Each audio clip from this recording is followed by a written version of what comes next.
দিনের পর দিন পড়াশোনাও তো করছো, তাও মনে হচ্ছে ফিউচারটা এখনো ক্লিন না, সিকিওর না। ক্লাস আছে, এক্সাম আছে, প্রেশারও আছে, কিন্তু সঠিক ডাইরেকশন নেই। মনে মনে একটাই বারবার কোয়েশ্চেন আসে, আমি আসলে করছিটা কি? যদি তুমিও এমন ফিল করে থাকো তাহলে বিশ্বাস করো তুমি একা নাও। হাই এভরিওয়ান, আমি বর্ষা বক্সি, আর welcome to my first mini blog.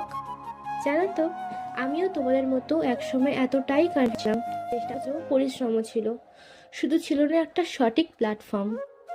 But হঠাৎ একদিন ফোন ঘাঁটতে ঘাঁটতে এমন একটা অনলাইন রিসোর্সের কথা জানতে পারি, যেখান থেকে আমি কিছু ডিজিটাল স্কিল শিখি, আর ধীরে ধীরে আমার মধ্যে সেই বিশ্বাসটা আসে, নিজেকে গ্রো করি আর নিজেকে আরও ভ্যালুয়েবল বাড়াই। আজ আমি নিজের সব ছোটো ছোটো স্বপ্নগুলোকে পূরণ করতে পারছি, নিজের চাহিদাগুলোকে মেটাতে পারছি। যদি তুমিও জানতে চাও পড়াশোনার পাশাপাশি কীভাবে নিজেকে গড়ে তুলবে, তাহলে আমার সাথে কানেক্ট করতে পারো। ডিটেলস পিন কমেন্টে দেওয়া আছে। ভালো লাগলে লাইক কমেন্ট করে দিও, আর প্লিজ চ্যানেলটাকে সাবস্ক্রাইব করে দিও। Thank you.